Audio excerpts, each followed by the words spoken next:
My people, hello, welcome back to the channel. I am the Disc Golf Nerd, and today we're going to take a look at some hidden gems. These are 5 different discs from 5 different companies that you guys might not be familiar with. Stuff that flies under the radar a little bit, but did impress me and the crew out there during testing for review. Discs that I remember being surprised by, or discs that I just think you guys should know about that you might not. Old footage in this video, so bear with me. Definitely some stuff that doesn't look too great anymore. And I also had to do some screen grabs of my own content to put this video together, but luckily it's all out there for me to do so. If you want to help support me and the channel, keep the ball rolling here, please take a look in the description. You can find all the information to my main sponsors, how to save money for yourselves, and also help support the channel at the same time. And also, huge shout out to the Disc Golf Nerd Patreon support team. Let's dig into the video. Okay, the first one we're going to talk about is the DGA Quake. This is a disc that's been in James's bag for a long time, but not one that was really on my radar before I reviewed it. It is a flat-topped, overstable mid-range, has no bead, perfectly flat top, somewhat low-profile feel in the hand, and you can kind of consider it to be a more overstable, little bit larger diameter, faster zone. And I honestly would probably rather bag the Quake than the zone, and I think it's the best overstable mid-range that Discraft makes out of their factory in Michigan there. I think it's better than the Buzz OS, better than the Drone as well. I love the Quake. I think it's a really underrated disc. Awesome backhand and forehand. You can stretch it out a little bit more if you really lay into it, and power players can throw it pretty far. It does all the little things that you need it to do on approach. Little chip shots, little flex shots. Great for windy days as well. Very trustworthy, consistent. I really like the Quake a lot. Next up, we have the Divergent Discs Kraken. This is a big dome, slow, understable fairway driver that has a really nice flight to it. This is one that we had never heard of and was sent to us in a starter pack from a previous sponsor, but it got a fair review like anything else, and understable flight and feel and speed somewhat similar to a Leopard. But the big pop-top dome and the really springy premium plastic this thing came in, it flew really, really nice. Understable flyer, but with a lot of distance and carry in the air. Something that we all found quite intuitive for hyzer flips and turnovers. Something that actually flies quite far.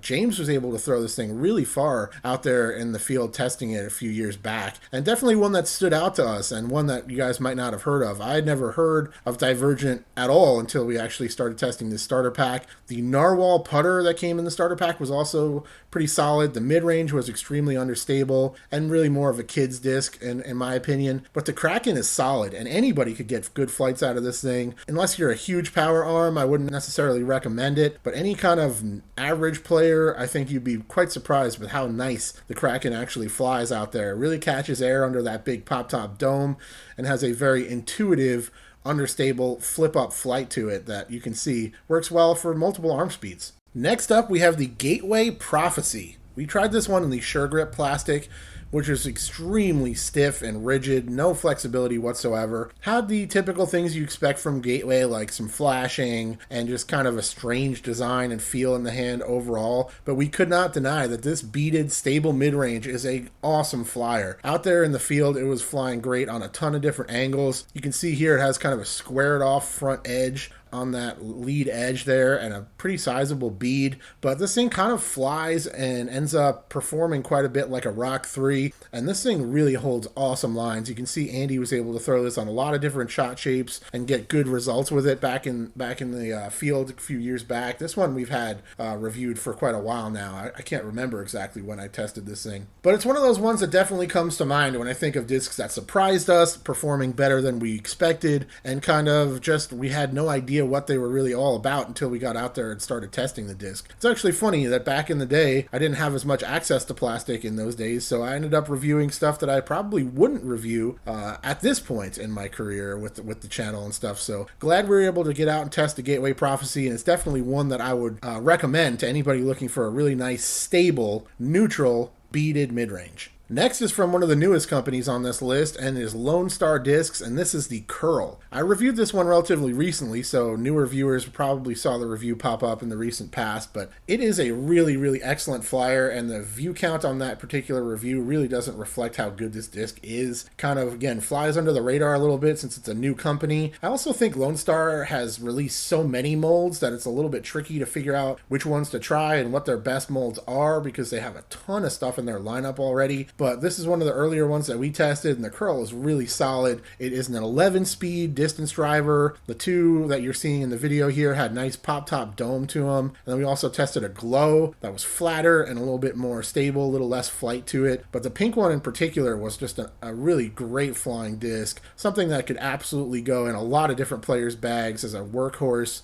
driver off the tee with good distance, good speed, but not so fast that it's difficult to throw and control. You can see it works at multiple arm speed levels and gets out there with some good flight, good carry to it, and a good workable stability that's not so overstable that you have trouble throwing it, but also has enough stability that more advanced players can lay into it and trust it to hold angles quite well. So the Lone Star Discs curl, definitely a solid 11-speed driver. If you're a fan of the Innova Wraith, which is a classic disc in the 11-speed range, this disc is probably most similar to that, and these that we got to test out there fly like really nice, solid kind of Star Wraith type flight to it. But I really enjoyed the curl, and definitely one that I would point you towards if you want to try out some Lone Star discs. And last but not least, we have the NSH Custom Discs Mr. Putt. Now this one had to be on the list of hidden gems. Not only is it a company I was not familiar with, but I was not aware that anybody was making PDJ approved 3D printed disc golf discs until I learned about this company, and this was the first disc that they sent me. You guys know, obviously I have my signature disc with NSH Custom Discs. They're one of my main sponsors at this point, and it all started with this disc right here. As you can see, it is designed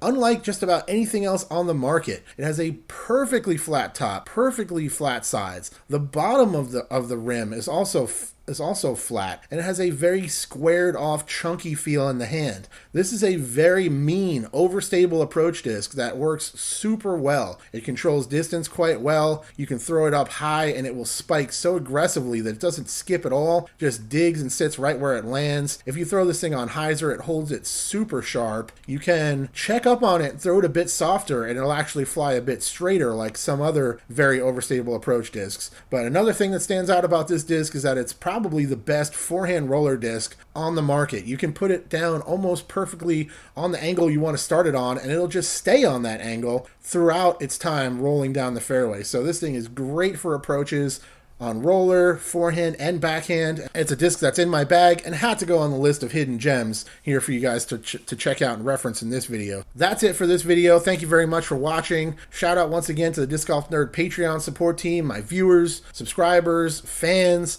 all of my sponsors. I appreciate you all. Links in the description to help support me, and also check out the full reviews of these discs as well as over 300 others. I will talk to you all very, very soon. Cheers.